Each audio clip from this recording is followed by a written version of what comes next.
Today is episode 15 with Dr. B.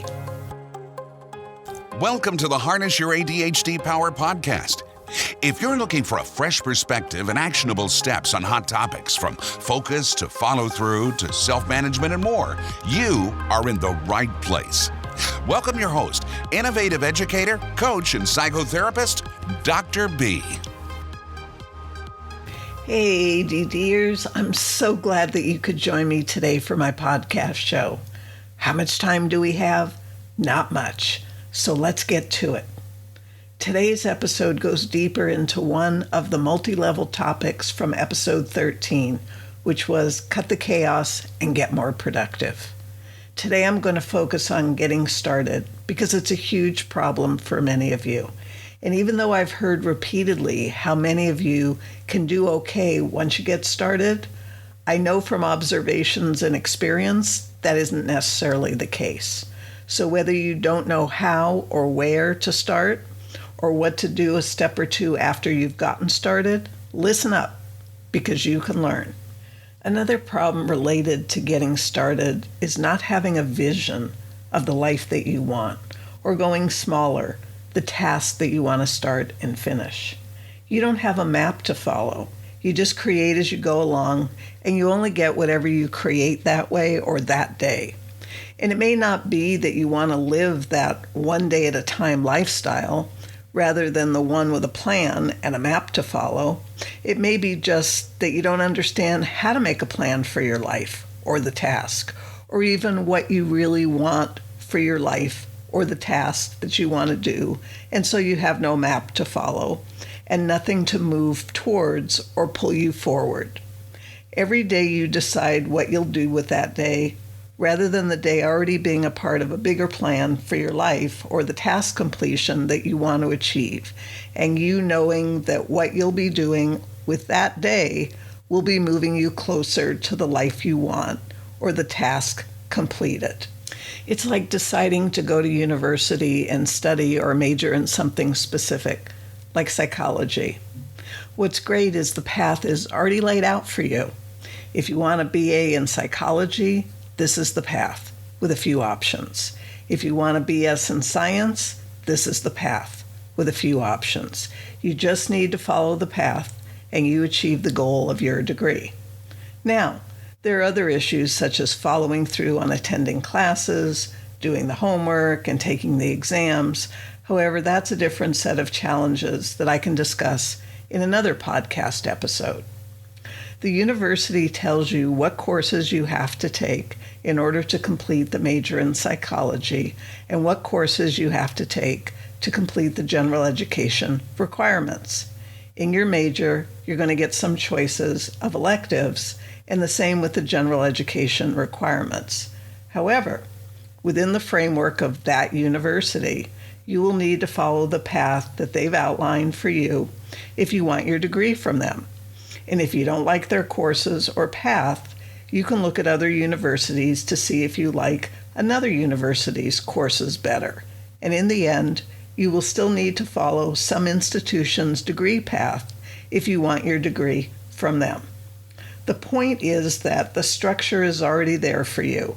You don't have to create it before you can get started. You just get started. And you don't just take courses and see how they're going to play out for your degree. You know in advance how it's going to play out if you follow the academic plan. So from my examples, I hope you can hear how creating the plan, like for your life, versus having the plan in place to follow, like university life, is a big part of this getting started issue. You get to decide what you want and then create the plan to get that. Oh no! What if you have no idea what you want? Then that's the real problem, not getting started. How can you possibly get started on something that you haven't yet identified or decided on? How can you possibly be motivated to get started on achieving it when you don't yet know what it is? The journey of your life isn't about how the next month or the next year will play out, but rather how you want it to play out.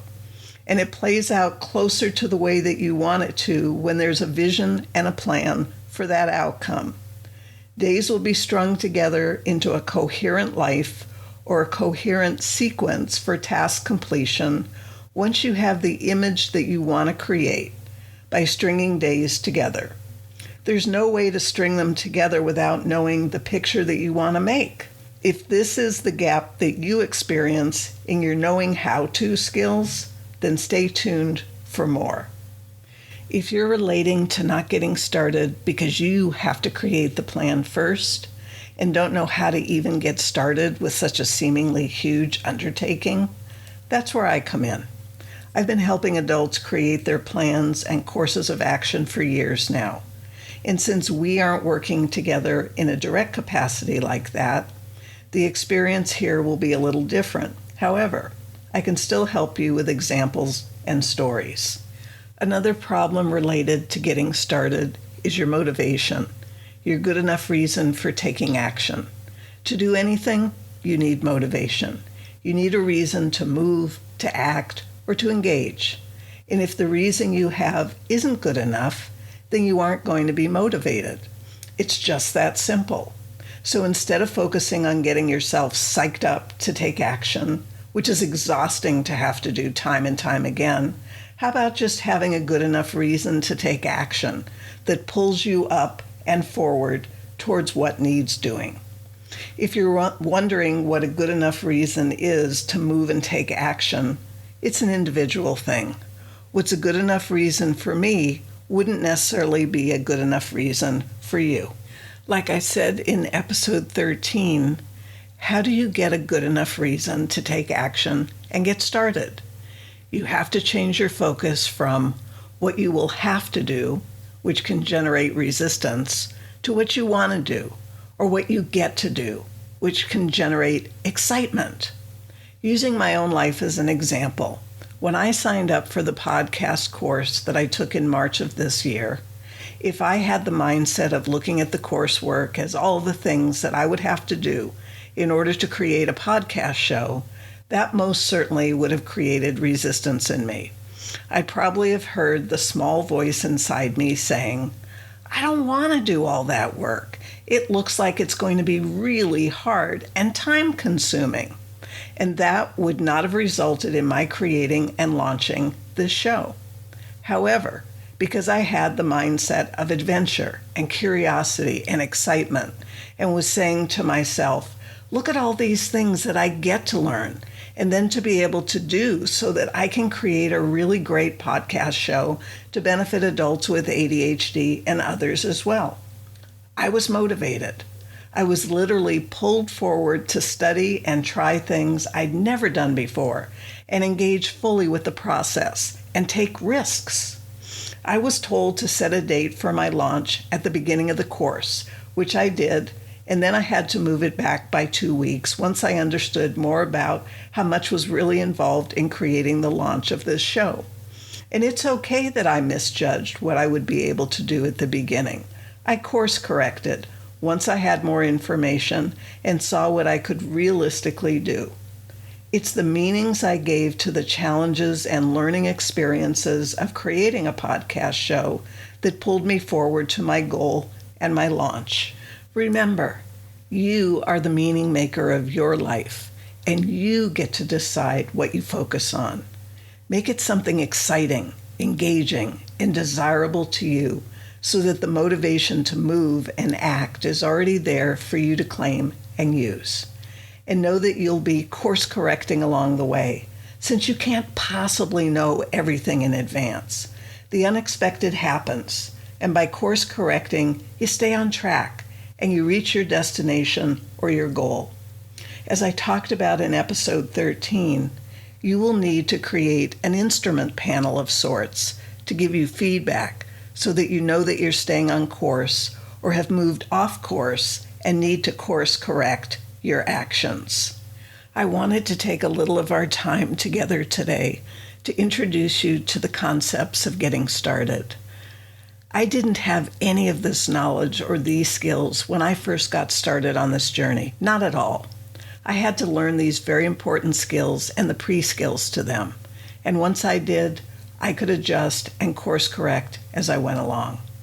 As I've said so many times before, I'm a work in progress just like you. There are still times when I don't get started when or how I said that I would, or stay with what I said that I would as consistently as I'd envisioned. It still happens in my life, even though it's much less often, and I don't get nearly as derailed as I used to, and I can get back on track pretty quickly and get things done. It's kind of like I reboot, and then I keep going. And it wouldn't matter if I had to reboot lots of times to achieve my vision and my goal. What matters is that I keep getting back up, rebooting, and continuing on towards my goal.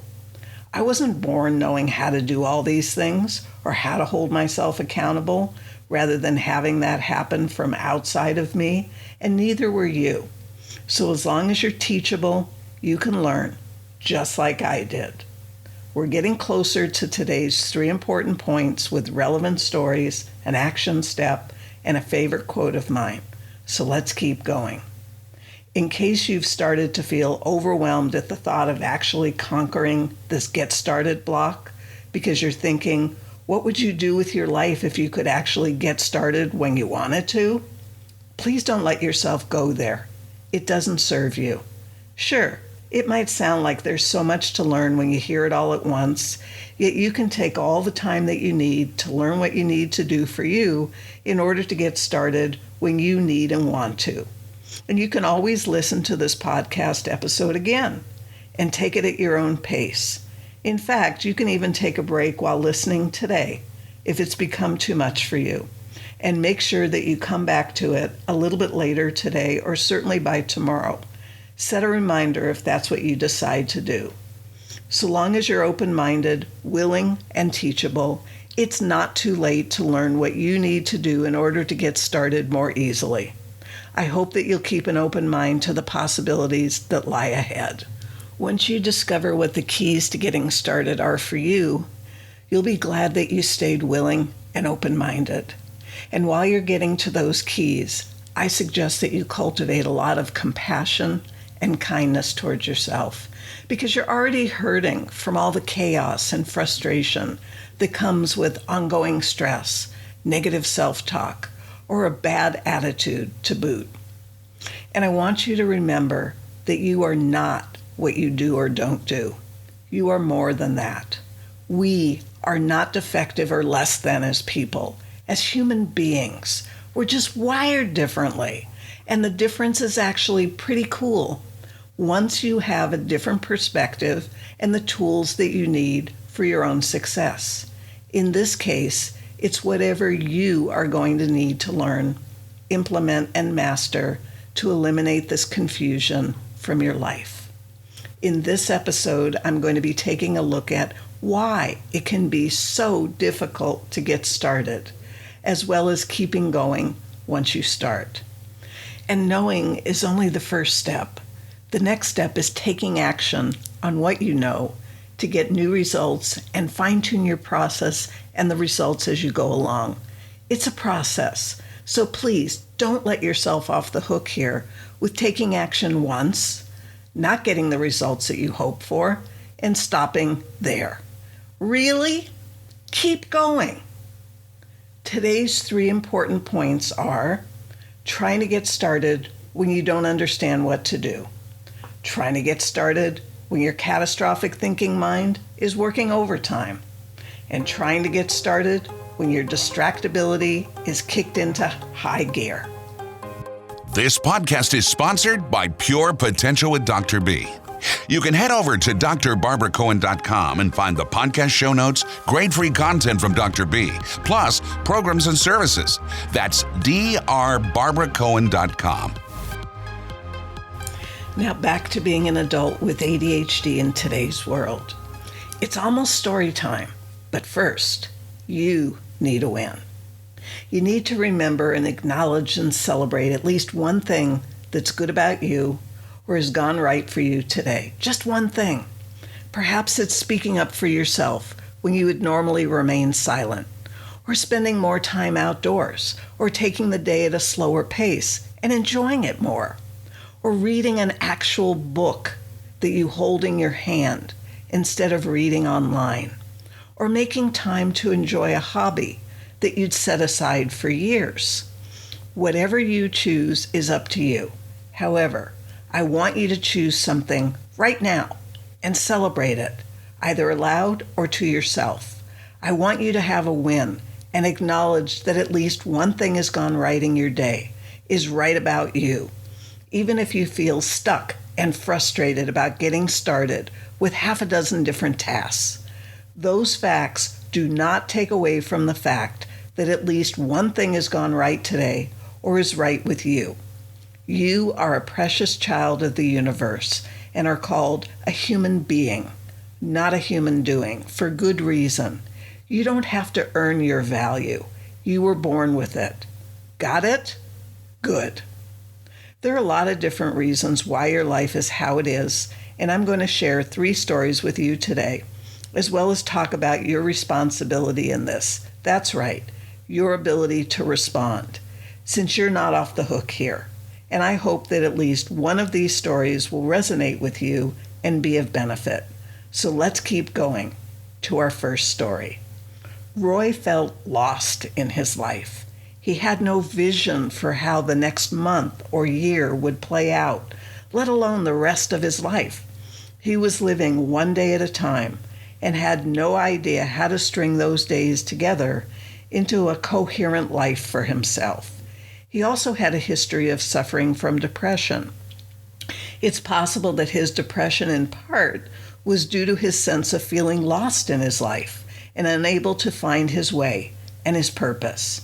Also, Roy's ADHD diagnosis came later in life, which meant that he had years and years of negative experiences and feelings of being worth less, that he would need to reframe and replace with a more accurate assessment of who he really was and what he was actually capable of once he got the tools that he needed to live a more successful life. Roy's situation is like my description of going to university, which he did, where the course of study was mapped out for him and he only had to follow it, which he did, and he earned his degree with honors. In fact, he functioned quite well when he had the equivalent of a personal assistant, someone or something outside of himself to tell him when and where and what needed doing. He was quite capable of producing high-quality work, so long as he had the necessary prompts or cues from outside of himself, and his accountability was also with someone or something outside of him. However, when he was on his own, he was lost. He was unable to cue himself or hold himself accountable in any consistent manner. But that wasn't Roy's main problem. It was that he didn't have a direction or path to follow like he had at university. And so he felt lost and he couldn't get started because he didn't have a vision of what he was actually starting towards. Roy was really frustrated, and he decided that he was going to do whatever it was going to take to learn how to change his mindset and his way of life. He was still a young man with lots of years ahead of him, and he wanted them to count for something other than to look back 30 years from now and see more of the same life that he'd been living. He was clueless as to the steps to take or the order of the steps, if there was even an order, and he felt shame about his situation and embarrassed when he thought of admitting to another person the circumstances of his life. He didn't know who to ask for help or what the help was that he even needed. Some background facts. Roy isn't alone in his suffering or feelings of being lost as an adult with ADHD and depression. The co-occurrence of depression and ADHD is quite common, especially in adults who aren't diagnosed with ADHD until later in life. It's important that in addition to the treatment or management of adult ADHD and coexisting depression, that whatever skills and strategies or styles of thinking that need to be developed or remediated take place so that the history of false starts or failure to thrive is resolved and the adult has a fresh start in life. Sometimes the adult needs to challenge most everything that they learned growing up and remodel their way of life from the ground up. And as I've said before, in recovery circles, they tell us that half measures avail us nothing. We need to be all in on our journey. So what do you do if you identify with Roy's story? We have 2 more stories before we get to the action steps. Transitioning to our next story. Dale had trouble getting started because she spent so much time thinking about all of the things that could go wrong if she were to start and even stay with something for a short period of time. She had learned that if it was worth doing, it was worth doing right. This translated to being a bit of a perfectionist, and since she doubted that she could do it right, she just didn't get started. She also got caught up in thinking about all of the other things that would need to be done in addition to the actual task at hand in order to make it a job well done. Again, a bit of her perfectionist self that's showing up. By the time she got done thinking about the task, she had built it up into a huge mountain from a small molehill, and she had actually paralyzed herself with overwhelm. In fact, she was so certain that how she was thinking about this task was correct that she shared it with her friend Alice and wanted to ask Alice where she would start with this overwhelming task. So she got together for a late lunch with Alice and ran it by her. Alice just sat there stunned. She didn't know what to say at first, and then asked Dale if she had even heard herself describe what the task was that was so huge. Dale was confused. Alice explained her experience of listening to Dale and how out of control or out of proportion the task had become as the story went on. What Alice wanted to know was what was stopping Dale from just doing the original task, not the one she had blown out of proportion, and seeing how things turned out, or just taking the very first baby step with the original task and seeing how that turned out. Dale told her that she had to do it right, and that was not the right way. In fact, Dale was pretty upset and told Alice that there was no point in even discussing this with her, because clearly she did not understand. This caused a rift in their friendship that lasted for months. A few background facts. Pia Melody, a recovery expert, says it well with, "There's no point in having your pain in advance. Since what is feared hasn't happened yet, and most likely won't, being afraid of it or about it in the present moment is having your pain in advance. Catastrophic thinking is having your pain in advance. It's the what-ifs that you go over and over in your mind and try to prevent, and telling yourself that by thinking about them, you cause them to not happen just isn't true. Most people ruminate on the what-if, but they don't answer the question that their mind is posing. Their mind poses this open-ended question to them, and then they leave it unanswered, so it has to resurface over and over again. To answer it is to gain closure. Questions like, what if they don't like me? Answer, someone else will and does. What if I don't get the job?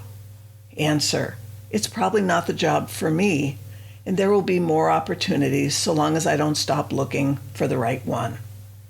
What if I can't afford my rent next month? Answer, then I better have a backup plan this month for how I'm going to handle that. What if my relationship ends?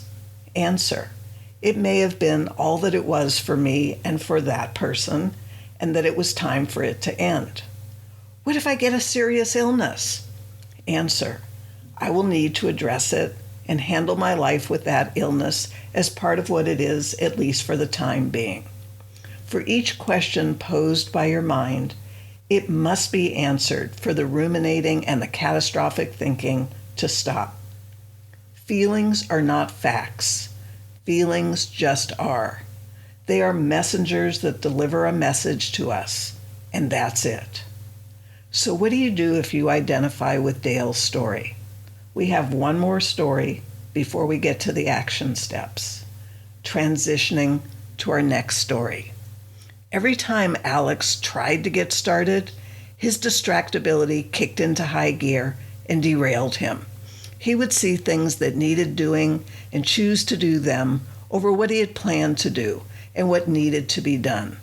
Alex's distractibility was made worse by his lack of keeping his word to himself, allowing himself to choose again in the moment based on his feelings, and not setting up consequences and boundaries for his protection from his distractibility. And whatever distracted Alex was never more important than the task that needed to be done, and he had committed to do at the assigned time. Alex wanted to keep his word to himself. He really did. In fact, he would try, but find himself derailed by something that he didn't understand. When he would choose again, it was as if someone else was choosing to do that other thing, because Alex really wanted to do what he committed to do. It was as if Alex didn't have permission to move ahead and get started with anything, as if there was an internal war going on. All the resistance he encountered exhausted him. Some background facts. According to Virginia Satir, a well-known marriage family therapist in years past, there are various different aspects or parts inside all of us. Think of these parts or aspects as having needs and a vote in terms of what will or will not happen. I like to think of myself as a timeshare, with all the parts or aspects of me having a say in what I do or get to do for the highest good of all aspects. Some action steps. It is your responsibility to get the information and training you need. In other words, your ability to respond to your needs and to meet them. If you relate to Roy's story, your action step has 3 parts. Focus on the possibility that, like Roy, your ability to perform might well be connected to state-dependent learning, and that, like Roy, who might need to recreate his academic lifestyle to thrive, you might need to recreate something from your past that worked well for you.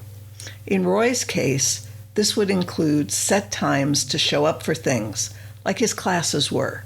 Others involved that he would be accountable to, like his professors had been, and perhaps even a body double that would function like a classmate did at university. In your case, focus on what the specifics would be that you would need to put in place that duplicate the conditions of your previous success. Follow through. Once you determine what the specifics are, be sure to put them in place rather than just knowing what they are. Self-management. Determine if you had any emotional issues that you had to deal with in your previous situation of success, and address them in advance if possible, or at least be prepared for them to arise and be addressed when they do. If you relate to Dale's story, your action step has 3 parts. Focus on becoming aware of the what-if questions that you continually pose to yourself and leave open-ended. Follow through and be sure to answer or address each of your questions or concerns with a real answer, not just a patronizing response, since it's a real concern of some aspect of you.